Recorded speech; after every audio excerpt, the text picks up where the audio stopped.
अस्सलाम वालेकुम, welcome to icon graphics. तो कैसे हो प्यारे हो, आइकॉन ग्राफिक्स की तरफ से लाया हूँ मैं आज आपके लिए एक और न्यू वीडियो, एक और नई क्लास। इसमें मैं आपको बताऊँगा और इसमें आप सीखेंगे कि किस तरह एक वेक्टर हम अपनी तरफ से क्रिएट कर सकते हैं, इस्लामिक टेम्पलेट वगैरह। तो बाज़ दोस्त परेशान होते हैं कि ये इस्लामिक टेम्पलेट बनाने में बड़ी दुश्वारी पैदा होती है और बहुत ज़्यादा परेशान होते हैं। हालांकि इतना मुश्किल या परेशानी वाला काम नहीं है, आप इजीली अपना डिज़ाइन बना सकते हैं। तो दोस्तों बगैर वक्त ज़ाया किए चलते हैं जी कोरल ड्रा की तरफ। सिंपली आपने क्या करना है, यहाँ से एक रेक्टेंगल टूल लेना है। रेक्टेंगल टूल रखेंगे यहाँ पे, ठीक है। जब आप यहाँ पे इसको रेक्टेंगल टूल को रखेंगे, यहाँ से इसका कलर वाइट करेंगे, वाइट करें या कोई भी करें, मैंने ये वाइट किया है, ठीक है। उसके बाद आपने ये जूम करके ये देखें, ये इसका सेंटर है। यहाँ से एक लाइन ले लेते हैं, ये इसका सेंटर है, ठीक है। यहाँ पे आप क्लिक करेंगे तो ये इसका सेंटर आ जाएगा। ये लिखा हुआ है जी, ठीक है। यहाँ पे आपने क्या करना है, इसको कंट्रोल क्यू प्रेस करना है और यहाँ पे, ठीक है, ये यहाँ पे डबल क्लिक करके इसको रखना है जी यहाँ पे, ठीक है। जब यहाँ पे इसको रखेंगे तो उसके बाद आपने क्या करना है जी, ये यहाँ से एक और लाइन लेनी है, उसको रखना है यहाँ पे, ठीक है। और ये यहाँ से प्रेस करना है और ये करना है जी यहाँ पे, ठीक है। ये हो गया। उसके बाद आपने एक और लाइन लेनी है, यहाँ पे रखेंगे, ठीक है। इसको भी आपने उसी तरह ही डबल क्लिक करना है, ठीक है। ये लाइन इसलिए मैं यहाँ से लेके लगा रहा हूँ ताकि ये आपको समझने में आसानी रहे कि आपने ये बराबर इसके लगाना है, ठीक है। ये चीज़ हो गई। उसके बाद आपने क्या करना है, यहाँ से इनको यहाँ से ये कर देना है जी, यहाँ पे कन्वर्ट टू कर्व में कर देना है, ठीक है। जब यहाँ पे करेंगे तो आपने क्या करना है जी, सिंपली यहाँ से ये कुछ इस तरह से इसकी शेप बना लेनी है, ठीक है। और इसको भी इस तरह से कर देना है और इसको भी कुछ इस तरह से कर देना है। अब बचता है आपके पास ये वाला पार्ट, ठीक है। जब ये वाला पार्ट बचेगा तो इसको आप यहाँ से इस तरह करेंगे। उसके बाद आपके पास ये कुछ इस तरह से आपके पास शेप बन जाएगी, ठीक है। यहाँ से इसको करते हैं जी डिलीट, ठीक है। अब इसको रखते हैं यहाँ पे और इसको करते हैं यहाँ पे, ठीक है।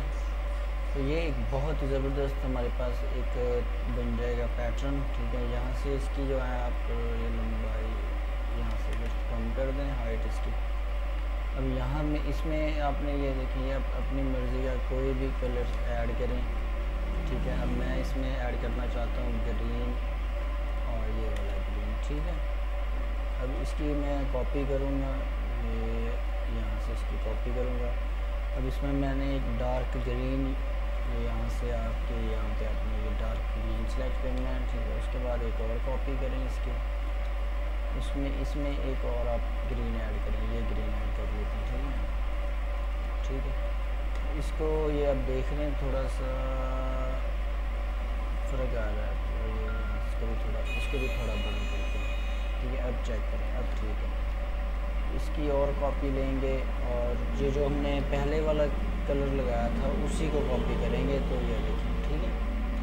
अब हो गया ये। इसके बाद हमने क्या करना है, इसको और कॉपी करनी है, इसका कलर करेंगे जी वाइट करने से ये देखिए, यहाँ से एक ग्लास टाइप हमारे पास बन जाएगा। यहाँ से आप ऐड करना चाहें ऐड हो जाएगा, सब्जेक्ट करना चाहें सब्जेक्ट हो जाएगा, डिफरेंस करना चाहेंगे तो डिफरेंस हो जाएगा, ठीक है। ये देखिए मल्टीप्लाई पे ये हो गया, लेकिन ये नॉर्मल ही ज़्यादा बेस्ट है क्योंकि नॉर्मल जो है ये अच्छा लग रहा है, ठीक है। इसमें आप ये देखिए इतना, इसको इतना रख के इतना ठीक है। तो इस तरह जो है आप एक बहुत ही ब्यूटीफुल सी शेप्स बना सकते हैं। और ये यहाँ से अब आप इसके मज़ीद कलर चेंज करना चाहें तो आप मज़ीद इसके कलर्स चेंज कर सकते हैं, ठीक है।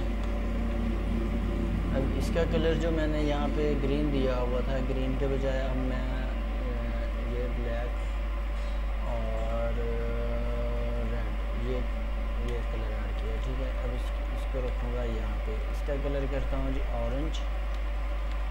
इसका कलर फिर रेड करेंगे, लेकिन करेंगे डार्क वाला, ये जो डार्क है ये डार्क ले लेते हैं। इसमें भी फ़र्क है, अभी ये लेते हैं। इसको यहाँ पे रखेंगे, इसको रखते हैं तो यहाँ से कलर ये चूज़ करते हैं, ठीक है। अगर इसको वाइट करके देखते हैं तो कुछ इस तरह से बन जाएगा, लेकिन ये ज़्यादा बेस्ट है। और इसका यहाँ से इसको ले लेते हैं, ठीक है। और इसको वाइट ही रखेंगे ताकि ये वाइट ही अच्छा लगेगा, ठीक है। ये देखिए यहाँ से कुछ ऐसे, तो एक तो ये तरीक़ाकार हो गया, ठीक है। आप इस तरह एक इस्लामिक शेप बना सकते हैं। दूसरा, अगर मिसाल के तौर पे ये अब आपकी एक शेप बनी हुई है, ठीक है, ये अब शेप बनी हुई है, ठीक है। अब आपको यानी कि ये यहाँ से इस कर्व में और इस कर्व में फ़ील हो रहा है कि ये ठीक नहीं है, तो बराबर बैलेंस करने में अगर आपको टेंशन परेशानी हो रही है तो उसका भी मैं आपको हल बता देता हूँ। आपने सिंपली क्या करना है, यहाँ से एक रेक्टेंगल टूल लेना है यहाँ तक, ठीक है। आपने इसका सेंटराइज देख लेना है कि सेंटर कहाँ पे है, ठीक है।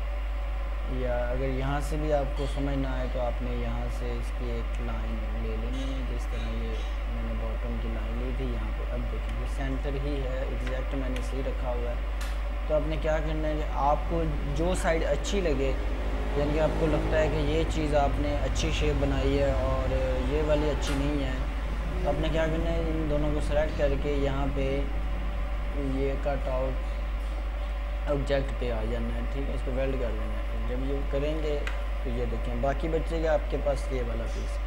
तो आपने सिंपली शिफ्ट की मदद से उसको कंट्रोल की मदद से राइट क्लिक कर देना है, ठीक है। ये देखिए अब ये शेप आ गई आपके पास, ठीक है। अब इसको आपने यहाँ से पकड़ के वेल्ड कर देना। जब वेल्ड करेंगे तो ये देखिए अब ये दोनों शेप आपकी जो है ना ये बराबर आई हुई है, यानी कि इसमें ज़रा भी डिफरेंट नहीं है कि जी ये यहाँ से शेप कुछ चेंज हो रही है, ठीक है। अब ये देखें ये भी आपको मैं दिखा देता हूँ, ठीक है।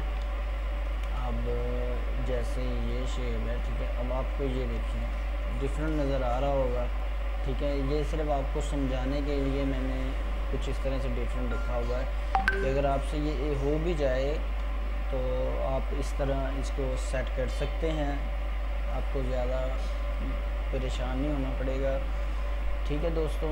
और ये थी एक छोटी सी वीडियो और छोटी सी क्लास थी। अगर मेरी वीडियो आपको पसंद आई हो तो मेरे चैनल को ज़रूर सब्सक्राइब करें, शेयर करें, बेल आइकन को दबाना ना भूलिएगा। तो मिलते हैं किसी नेक्स्ट वीडियो पे किसी अच्छी टॉपिक के साथ। तब तक अपना ख्याल रखिएगा। टेक केयर, अल्लाह हाफिज़।